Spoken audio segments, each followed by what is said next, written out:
JT Crowley is Talking Books. On this show, you'll hear from emerging talent and seasoned veterans from around the world. Hello, I'm JT Crowley, and I'm delighted to invite on the show today David V. Mammina from Long Island, New York, in the United States. He's here to talk about 3 of his books he has written: The Angels of Resistance, Torn Asunder, and his latest book, Death or Valentus, which he has just released. His books have won numerous awards, and you can find out more about those awards and all of his books on his webpage, everybody, www.mamminabooks.com, as well as a new deck building card game, which is there for you to play and have a look at it. I did. I thought it was fun. You can build, your front lines, with warriors and sorcerers from the characters in the books, plus defeat your opponent's forces and the evil that dwells within the deck. These books are dark fantasy, gothic horror, steampunk novels. And I said, if you want to know what steampunk is, go and look at my narrative or go and look at his webpage. I had to. I'd never heard of it before, steampunk. There you go. You learn something new every day. David has been writing for some time, a passion you could possibly say stems back to his childhood. Apart from writing, David teaches history to middle school students with learning disabilities, a job, a career he thoroughly enjoys. Now, David and I have known each other for a year or 2, so I am very pleased he accepted my invite to come on the show again to talk about some of his new books, especially his latest book, Death or Valentus. So let's bring him on to find out what he has to say about his books. David, come and join me. John, thank you so much for having me. This is very exciting, and you're right. We have known each other for a little over a year, so you know all the stuff that I've written, and you know how proud I am to be writing and to be teaching. As I said before, I can't wait to share my work with you. I know. But David, before we actually go into the books, immerse ourselves into the books, can you tell the audience a little about yourself? Why this writing passion of yours? Where does it come from? Where does it stem from? And why these genres, this dark fantasy, this steampunk? And is your dream... That's a great question. But is your dream here to be a multi-million award-selling author? And is that what drives you, or is it something else? Is it just the sheer joy of writing the books? Tell us. All right. Well, I'd say it all started with being a child, growing up in the 80s, watching Saturday morning cartoons, playing video games, reading comic books. I was a very imaginative child. I still am, obviously. But I would sort of free write stories just to be creative, just to try something new, to invent my own characters and have some fun with it. And that was what I did for many years. And deep into high school, my English teacher, Mr. Sullivan, I'll never forget him. I was writing something fun in my class of his, and he caught me writing it, and he said, "Oh, I'd love to check this out. Let me read this." And for me, it was something fun, but for him, he saw an opportunity to inspire me and to get me motivated to take this to another level. And one period, he actually brought it up to the other kids as I was sitting there, and he said, "Wow, I read the chapter. I thought it was so great. There's a lot of potential here." And I felt so good. He made me feel great. And that's when I started to think, maybe I should really do something with this. And I did have a dream that the world was going to blow up. And it was an asteroid, and we did everything we could to stop it, but we were too busy fighting ourselves. And that kind of scared me, but in a way, it was sort of prolific in the sense that here, look at where we are now, in a sense, and how far we've come. And I thought, what would happen if something like this did occur? would we be able to put aside all of our differences and work together to stop something so traumatic? And he's the one that sort of put me on that track to start writing things like this. And you asked me about why dark fantasy. I love fantasy, but I like the realism, the true terror of dark fantasy. That it makes me feel like this fantasy is sort of real, and it matters, and it's a lot more relevant than some high fantasy with dwarves and elves. This is much more terrifying, and I sort of do like to sneak into that genre. So, is your dream to be a multi-million selling author? I'll tell you, I don't even know what that is or what it would feel like. Of course, I'm supposed to say yes. You are supposed to say yes. That is my dream. That's my dream. I have to say yes. That's what I want.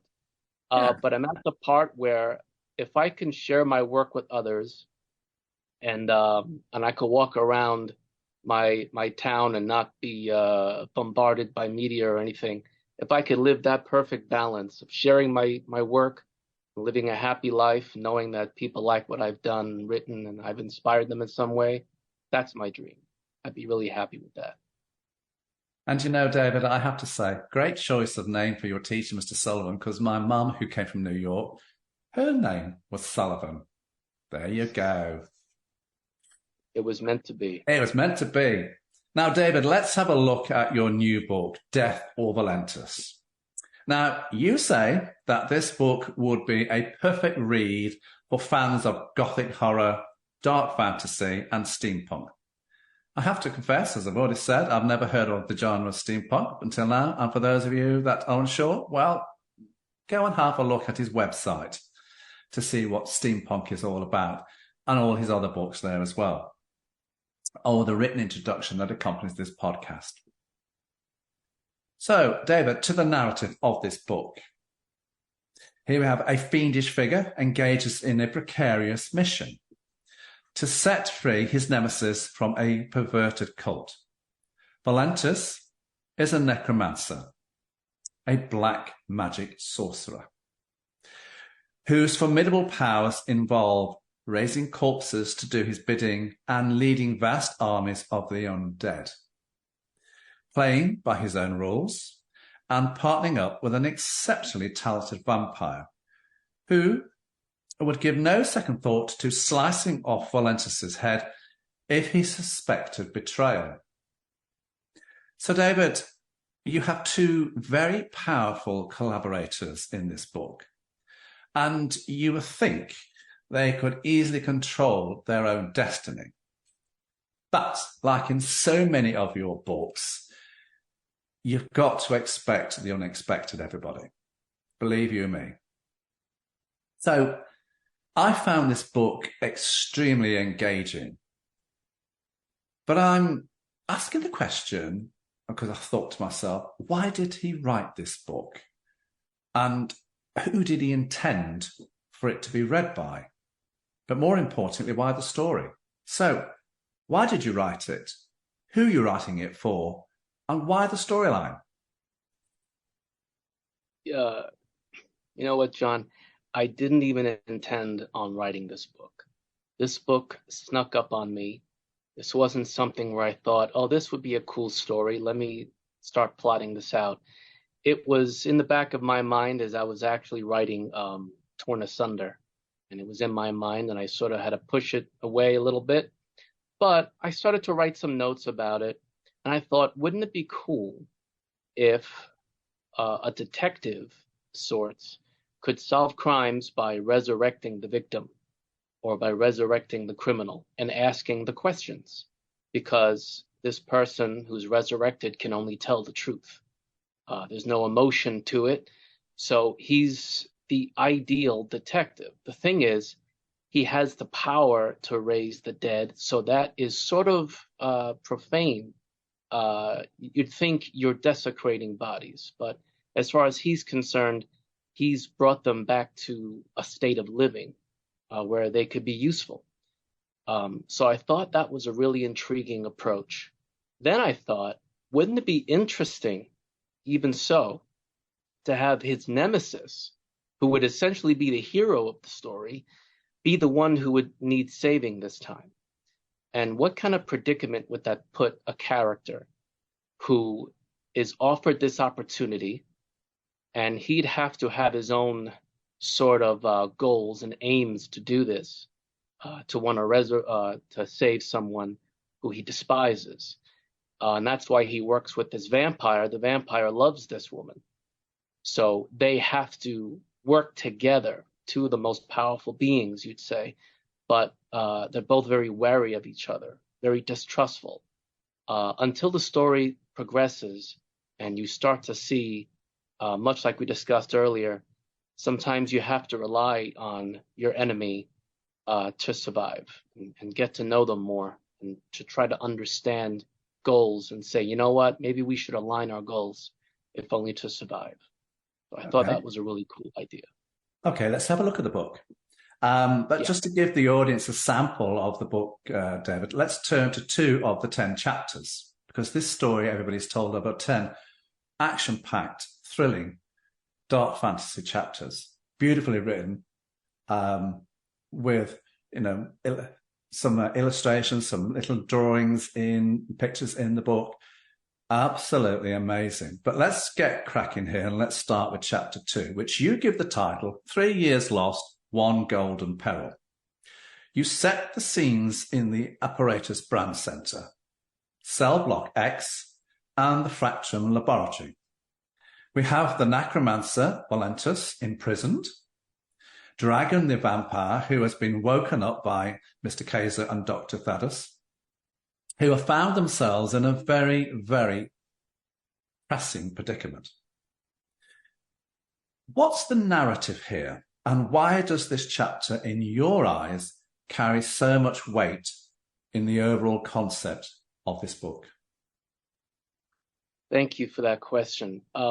This chapter is very critical in setting up the entire plot of the book. So it says 3 years lost. He's been in prison for 3 years. He has. Yes. And ironically, he's in prison for 3 years because he was thwarted and detained by his nemesis. So you could imagine the state of revenge, or this thirst or taste of vengeance that he's waiting for somehow. He wants that opportunity.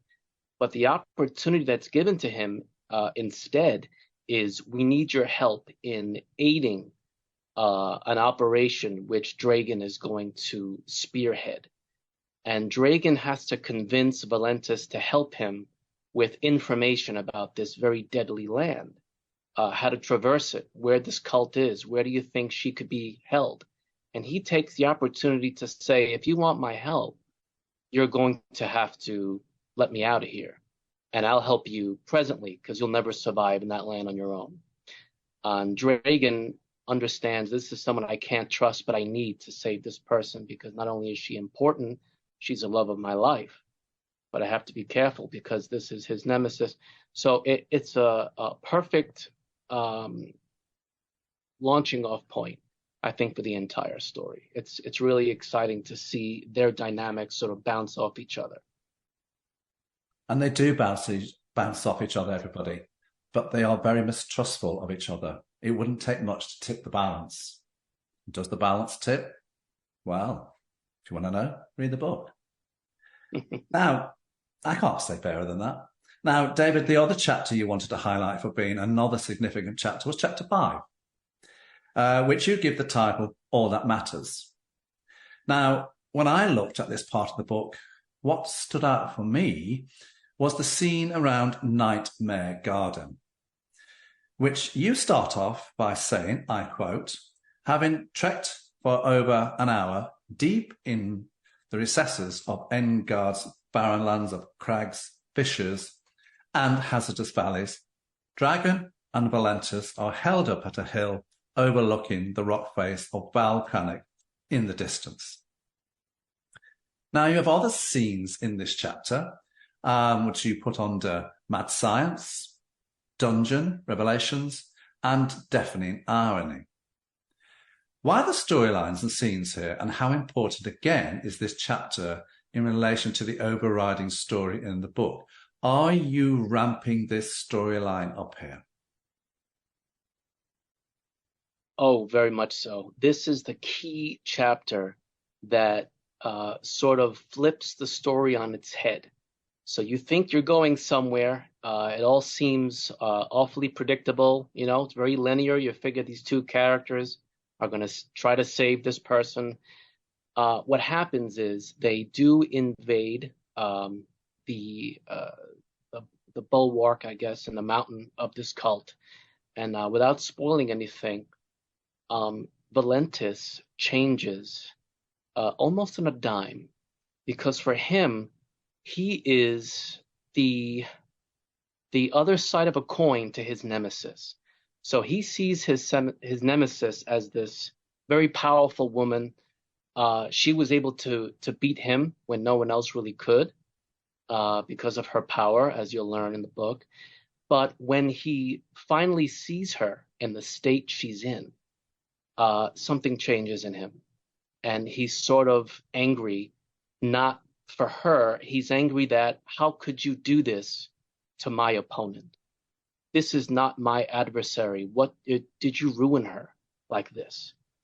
And instead of this vengeance he has for her, it almost goes away immediately, where he sees what's happened to her and how she suffered. And now he thinks, you'll pay for what you did to her. This was supposed to be my vengeance. And what you did to her, I wouldn't even have done. You went too far. And I think it sort of changes him as a character. He still has that villainous spark in him of playing by his own rules. But now the reader is going to look at him a little different. It's always a little difficult to predict what Valentis is thinking or what he's planning. But at this moment, the reader can finally say, I can relate to this person pretty profoundly.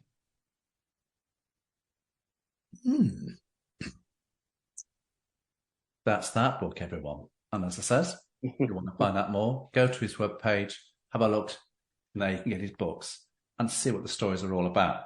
But David, let's turn to another book, Torn Asunder.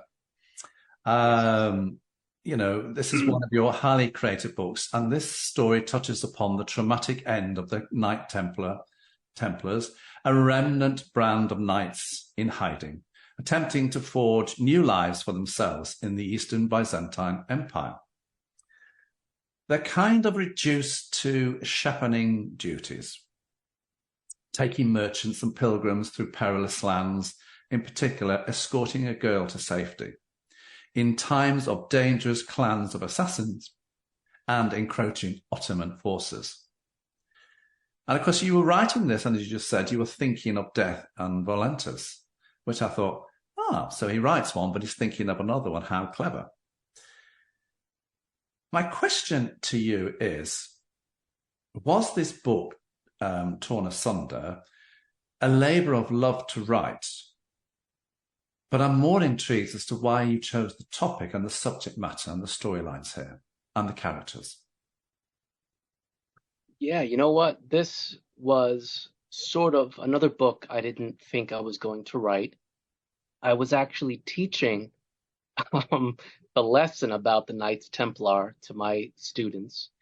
And every time I do, there's sort of this fascination with them and all of this mythology and these legends that sort of stem from them. We think of like Friday the 13th as this unlucky day. Well, legend has it that's one of the reasons why Friday the 13th is an unlucky day. That's the day that King Philip had the Knights Templar rounded up and killed for no reason, really, other than he didn't want to have to pay their debts. So things like that.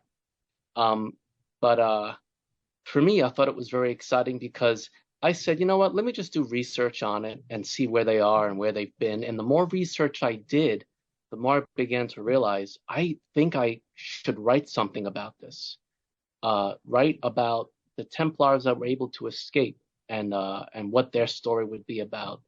And the more I thought about this, the more I said, this is something now I have to write. And that's how it started. Fascinating.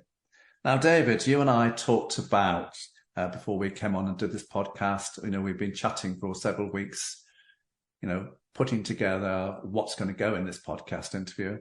And in this book, I asked you what chapters best you thought reflected the storyline and what I thought reflected the storyline, the subject matter. Now, you opted for chapters 3 in Act 1, Honoured Pass, and chapter 8 in Act 2, The Lion's Maw. Why those two chapters, David? Clearly, they're important to you. So let's start with Honoured Pass. What are you doing here? Where are you taking the reader? What are you getting them involved with? Yeah, well, you know what? This is the first chapter that the reader begins to realize this mission that they took on to go pick up this girl from safety and then escort her somewhere safe. This is the chapter where everything sort of blows up in their face. The reader realizes this is not just going to be a mission that they were hoping would be sort of an easy thing. Honoured Pass is sort of in history, there was something called the Long Road. And you would take this long road all the way to Jerusalem. You could. And there were many different stops. And this is a stop. And they're sleeping, or they're trying to sleep. And they realize they've been pursued by assassins, them personally. And they're under attack. And they have to fight for their lives so early in their mission. And they realize this girl is not just another mission. This is a do or die mission now for us. We haven't had to fight like this since we were Templars. It sort of awakens this need to survive and wonder, is this mission worth it? What have you got us stuck into this time? And I think the readers start to realize there's going to be high stakes here. And The Lion's Maw? The Lion's Maw is one of my favorites. They have the girl. Oh, yeah. They have the girl. Right, yeah. They have the girl, and they realize she's a lot more than what she seems. They are sort of pigeonholed by this assassin group, and the head of the assassin group is called the Risen Lion. And he's sort of cornered them, and it's time to make a decision here. The Risen Lion wants to take the girl away for a reason you'll find out. And the Templars have to decide, should we finish this mission the right way? Should we keep her safe? Or should we just let her go and just go about our way? We're not warriors anymore. What should we do? And their decision is to fight. So this is a Christian group protecting a Muslim girl. And I think this is the moment of the book where the readers can finally say the Templars have made not just their honorable choice, their moral choice. Very exciting. And when you look at the chapter, everybody, it's beautifully written and the storyline is just amazing. But I have a chapter that I wanted to go to.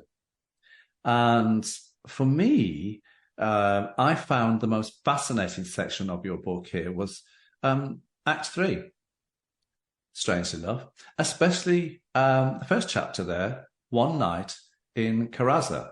And I hope I've pronounced that right. Now, very briefly, before we have other books to go and have a look at, David, what's the background going on in this section of the book? I understand you won't want to give too much away because we are getting towards the end of the book. But could you just tell the audience what's this scene about in this chapter? And is this a clue as to what is going to follow towards the end? You are 100% right. This is sort of a setup chapter to the big one. essentially the climax. And what's happening here is they're in Karaza, they made it.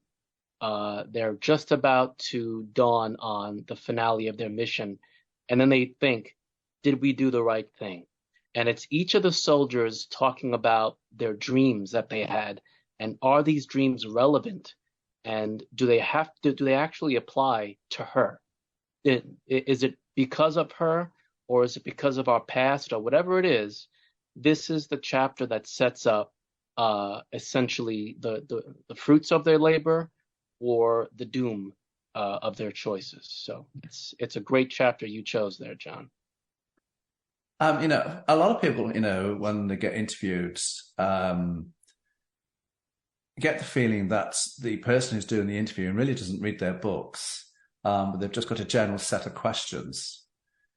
Well, let me reassure you, I read the books, I scan the books, and I make my own decisions as to where to go to.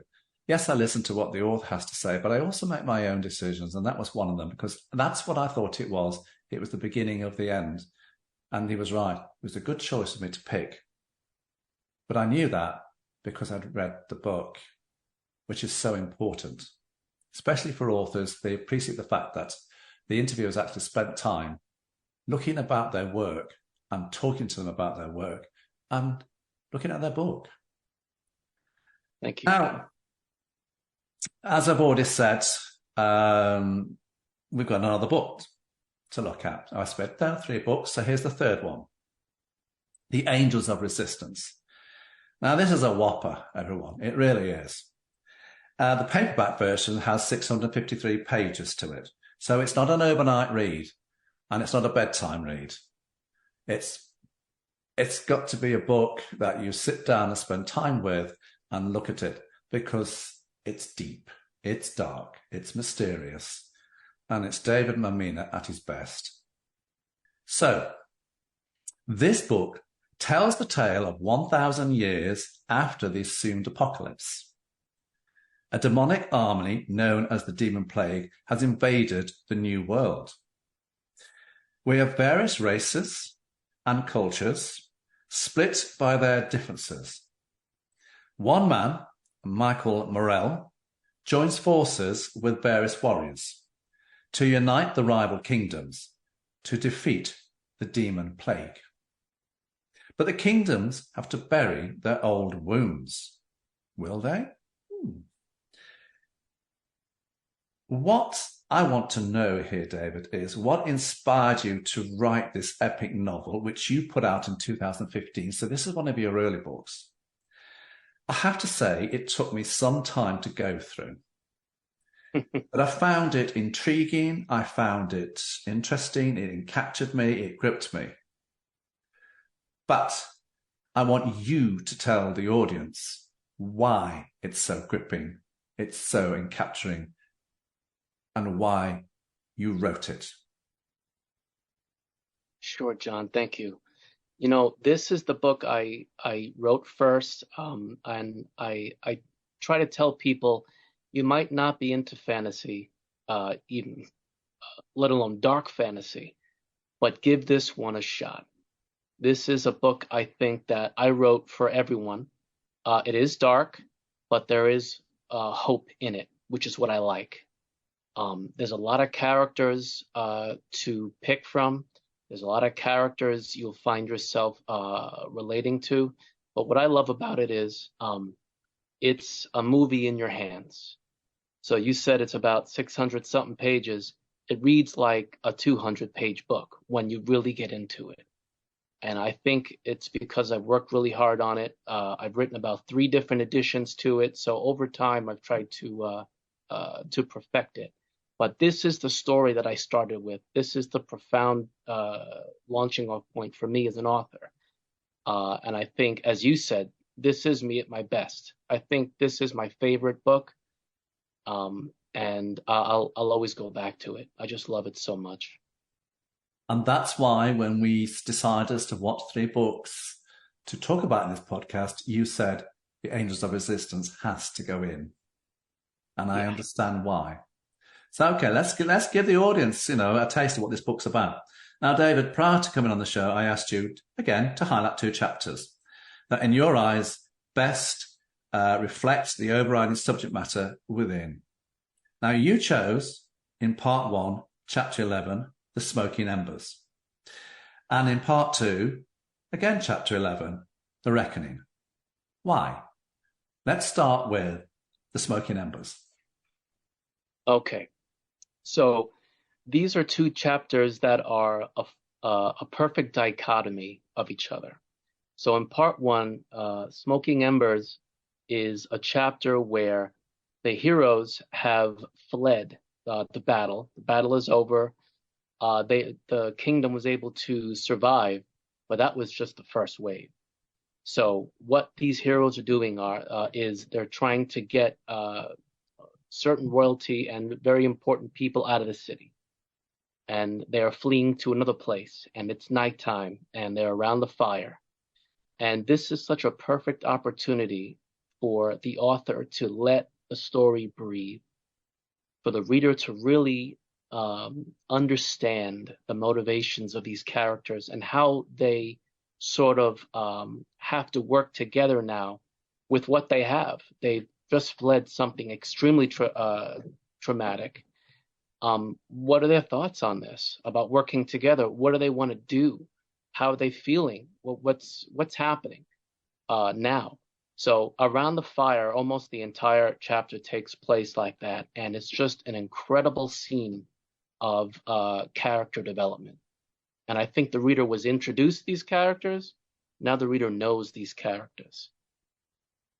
The other one, were you going to say something, John? No, The Reckoning. Okay, no problem. The other chapter in the second part is the perfect opposite. It's the amalgamation of these characters' decision to sneakily attack the demon plague at their own turf. And it's a very risky maneuver, but they know the weakness, they feel they can do this, they know the risks, and it's called The Reckoning because they have to escape from this dark tower. And it's called The Reckoning for a reason. And I write with high stakes all the time. Anytime there's a major battle, the reader can know it's never just going to be a battle and it's over without consequence. There's a consequence to everything. And I think this chapter has awesome action. A lot of the demonic generals do die, but there is a big there's a, what's the word I'm looking at? Consequence, I guess, for all this. No one gets off scot-free. And then the reader is left with, wow, like this was the moment the characters had laid down their lives for what was right. This is how serious these characters are in knowing this is for the future of our world. This is what we're willing to do. And it's a very precious chapter for me. These are 2 very powerful chapters in your book. Now, for me, can we go to chapter 6 in part 2? Because I liked this chapter. And again, for me, it really does emphasize the power of your writing skills in the book. I like the opening gambit. So what I'm going to do, everybody, is I'm going to read it from my Kindle here. And then I'm going to ask David to tell us the rest of the story in this chapter and this part of the book. So this chapter is called The Eve of War. It's chapter 6 in part 2. Between the high cliffs and the forest perimeter, a ninja clan was compelled to investigate the suspicious activity. They hid in trees and ditches as they scrutinized the sounds of toiled assembly. A ninja spotted the first ghastly mark of the clan's suspicions of an incursion. Torchlights illuminated the forest sector, and a tall, heavily armoured warrior with a shimmering skull helmet supervised his dark troops prepare for an offensive. The warrior was equipped with a deadly sword and black and silver armour that vindicated his warring intentions. From the high cliffs, hundreds upon hundreds of the eerie warriors came climbing horde by horde, making their way deeper into the forest. With them, lethal and devastating bombards and rocket launchers followed. Substantial function cannons and mobile rockets were next. They all gradually progressed northwest towards the open land leading to Falcus. No ninja stationed there had ever been such ferocious warriors. Never before had they ever been deceived by another force developing under their noses. They were shocked as to how the formidable army could have been concealed all this time. Michael meditated, aside the high cliffs miles from Falcus. Shinna slept peacefully in their large insulated tent that Michael had erected.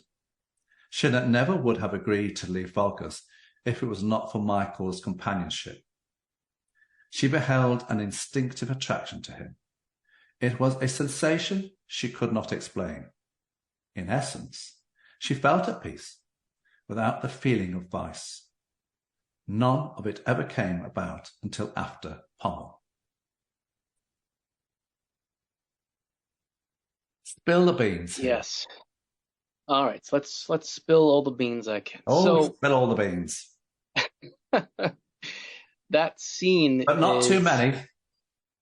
I know that there's one part that I really shouldn't say, but I guess I'll say it this way. So in that forest, the ninjas are the best spies, and what they've realized now is it's sort of like a back and forth here, right? The human army is trying to find the weaknesses to the demon plague. Well, the demon plague is trying to find out, how do we attack during the day? Because we can't fight during the day. We can only attack during night. So what do we need? We need human warriors. And what they have discovered is they can entrance many warriors who are sort of weak-minded in that sense to create their day army, I suppose. And that day army is led by the general you just described, Cain. Very dangerous man, very easily to seduce to this feeling like, well, if the demon plague is going to win, at least I'll be one of the demon's favorite pets or something. I'll get to live. You know what I mean? So this is the moment you realize there's an army coming anyway. You're not safe during the day. Here they come, and get ready, because if it's the eve of war, there's going to be a big battle in the next chapter.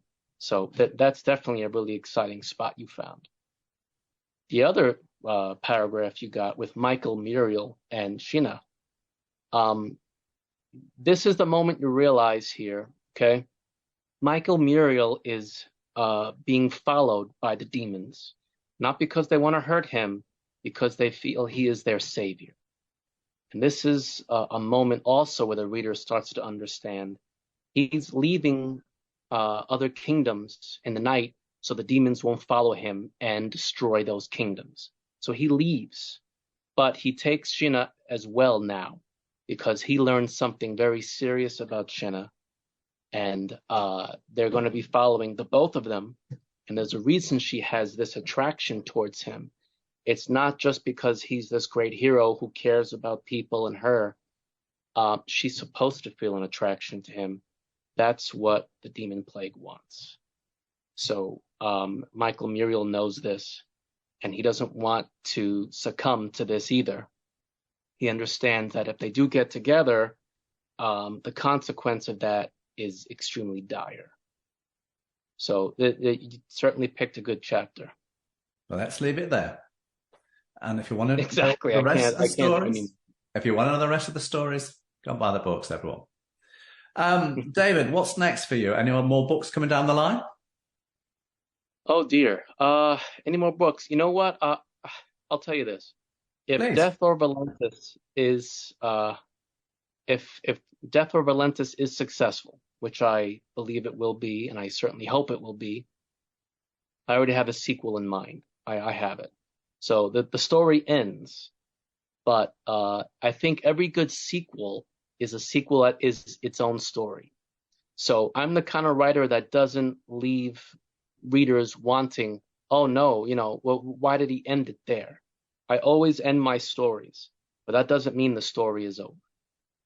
So I might write a sequel to it. I know my fiance is really asking for a sequel already.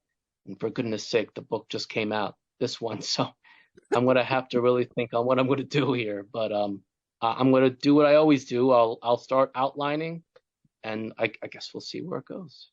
Okay. Who do you see as your readers, your market?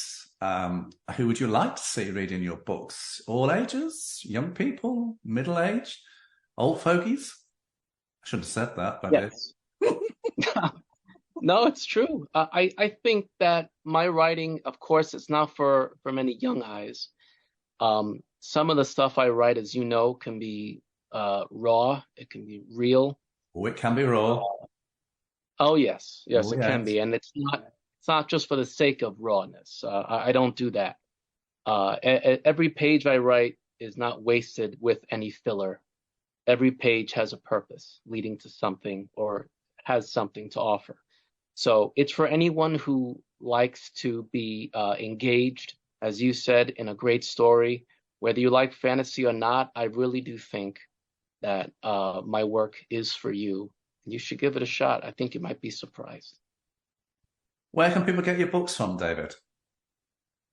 Well, you can find me on social media, but I think my website is the best spot. It has the best deals. Every link you click on will send you to the book that it's the cheapest version of it, but it's completely brand new. It's mamminabooks.com. So my last name, books.com. And you can get the books on Amazon as well, everybody. Oh, yeah. It's all over the internet. David V. Mammina, thank you for joining me on the show today, and I'm extremely glad you accepted my invite yet again.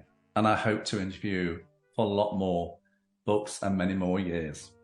David V. Mammina, everybody. I'm JT Crowley. Thank you. Thanks for listening, wherever you are, watching, wherever you are. So until next time, stay safe.